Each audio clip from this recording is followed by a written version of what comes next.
Hello everyone. आज हम लोग पढ़ने वाले हैं क्लास 11th की हिंदी की बुक से चैप्टर नंबर 4 वे आँखें। इस कविता की कवि हैं सुमित्रा नंदन पंत जी। उन्होंने अपनी इस कविता में किसान की दयनीय स्थिति के बारे में बताया है। तो चलिए चैप्टर को स्टार्ट करते हैं। यहाँ पर लिखा है, अंधकार की गुहा सरीखी उन आँखों से डरता है मन। यानी गुहा मीन्स गुफा, सरीखी मीन्स के समान। कवि कहते हैं कि किसान की उन आँखों के अंधकार से मन डरता है जिन आँखों में गुफा के समान अंधेरा है। यानी कि किसान के आँखों में क्या भरा हुआ है? दुख भरा हुआ है। भरा दूर तक उनमें दारुण दैन्य दुख का नीरव रोदन। अब कवि कहते हैं कि उन आँखों में यानी किसान की आँखों में दारुण यानी भयानक गरीबी छुपी हुई है और दुख का नीरव रोदन है। नीरव मीन्स मौन, रोदन मीन्स रोना। अब किसान अपनी आँखों से ही, चूँकि उसकी आँखें मौन हैं, चुपचाप है, लेकिन वो अपनी आँखों में ही वो रो रहा है और उस आँखों में भयानक गरीबी है। वह स्वाधीन किसान रहा अभिमान भरा आँखों में इसका। चूँकि वो किसान स्वाधीन किसान है, आज़ाद किसान है, देश आज़ाद हो चुका है और वो किसान भी आज़ाद है। उसके अपने खेत हैं, उसके अपने खलिहान हैं, अभिमान भरा आँखों में इसका। और चूँकि उसके अपने खेत हैं, अपने खलिहान हैं और यही अभिमान उसकी आँखों में भरा हुआ है। छोड़ उसे मझधार आज संसार कगार सदृश बह खिसका। और चूँकि जब उसके ऊपर मुसीबत पड़ी है, जब उसके ऊपर दुखों का पहाड़ है, तो उसको इस तरह से मझधार में संसार ने उसे छोड़ दिया है। लहराते हुए खेत दृगों में मीन्स आँखों में। अब उसके अपने खेत थे और वही खेत उसकी आँखों में लहराते हैं। हुआ बेदखल वह अब जिनसे, और अब वो अपने खेतों से बेदखल हो चुका है। और उसे बेदखल किसने किया है? ज़मींदार ने किया है। हंसती थी उसके जीवन की हरियाली जिनके त्रिन त्रिन से। त्रिन त्रिन मीन्स तिनके से। चूँकि उसके अपने खेत थे, अपने खलिहान थे और जब वो उसमें फसल बोता था और जब उसकी फसल तैयार होती थी तो उसके तिनके की हरियाली से उसके जीवन में हंसी आती थी। वो अपने जीवन में बहुत सुखी था।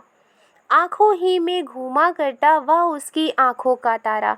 अब कवि यहाँ कहते हैं कि उस किसान की आँखों में उसके आँखों का तारा घूमता रहता है। आँखों का तारा मीन्स उसका बेटा उसकी आँखों के सामने घूमता रहता है। कारकुनों की लाठी से जो गया जवानी ही में मारा। कारकुनों मीन्स ज़मींदार। चूँकि ज़मींदार की लाठी से उसका बेटा भरी जवानी में ही मारा जाता है। क्यों? क्योंकि जब किसान के खेत पर कब्ज़ा ज़मींदार कर लेते हैं और उसका किसान का बेटा बहिष्कार करता है तो ज़मींदार क्या करता है? ज़मींदार अपनी लाठी से उस किसान के बेटे को मार देता है। आगे लिखा है, बिका दिया घर द्वार महाजन ने ना ब्याज की कौड़ी छोड़ी। चूँकि किसान अपने फसल को बोने के लिए कर्ज लेता है और वो कर्ज किससे लेता है? वो महाजन से लेता है।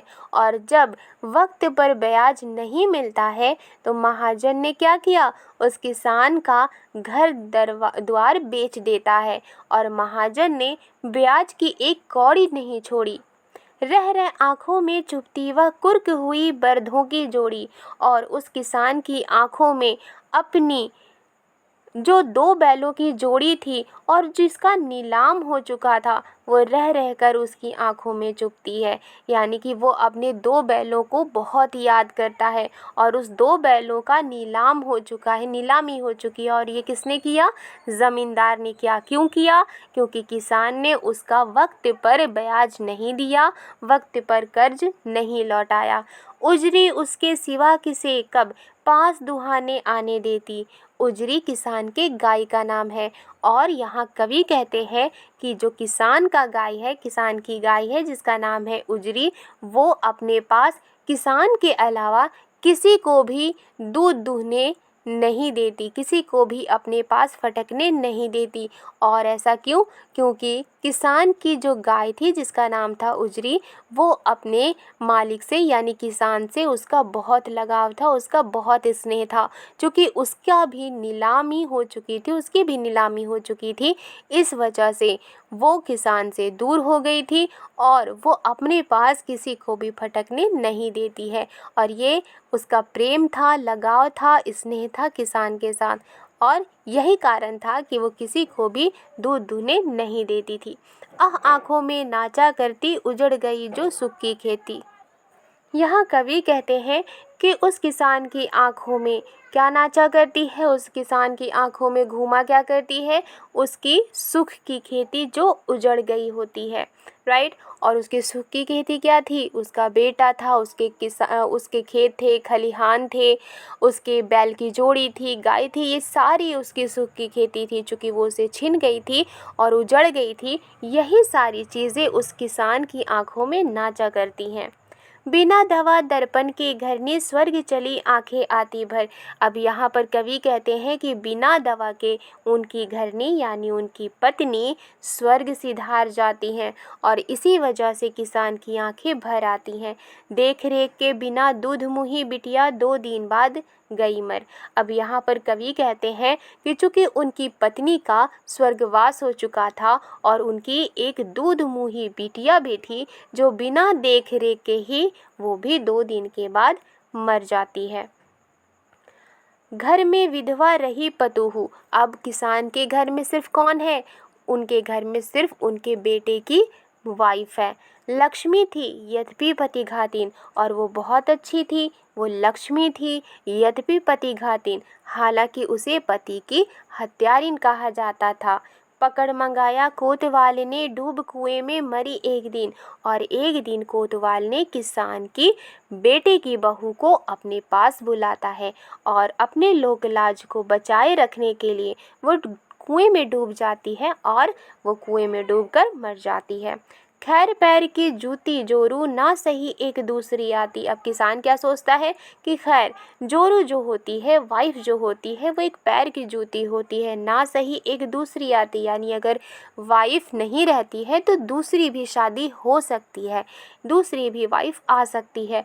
पर जवान लड़के की सुध कर, लेकिन किसान अपने जवान बेटे को याद करता है, उसका भी जवान बेटा नहीं रहता है तो वो शादी किसकी कराए, राइट। और वो अपने जवान बेटे को याद करके उसके सीने में सांप लौटते हैं और उसकी छाती फटती है। पिछले सुख की स्मृति आँखों में क्षण भर एक चमक है लाती, और जब वो अपनी पिछली यादों को याद करता है तो उसकी आँखों में थोड़ी देर के लिए एक चमक आती है, क्षण भर के लिए एक चमक आती है। तुरंत शून्य में गढ़ व चितवन तीखी नोक सदृश से बन जाती और तुरंत ही उसकी यादें बिखर जाती हैं, उसकी आँखों की चमक दूर हो जाती है और एक तीखी नोक की तरह लगती है और उसकी आँखों से वो स्मृति हट जाती है, उसकी आँखों से चमक हट जाती है।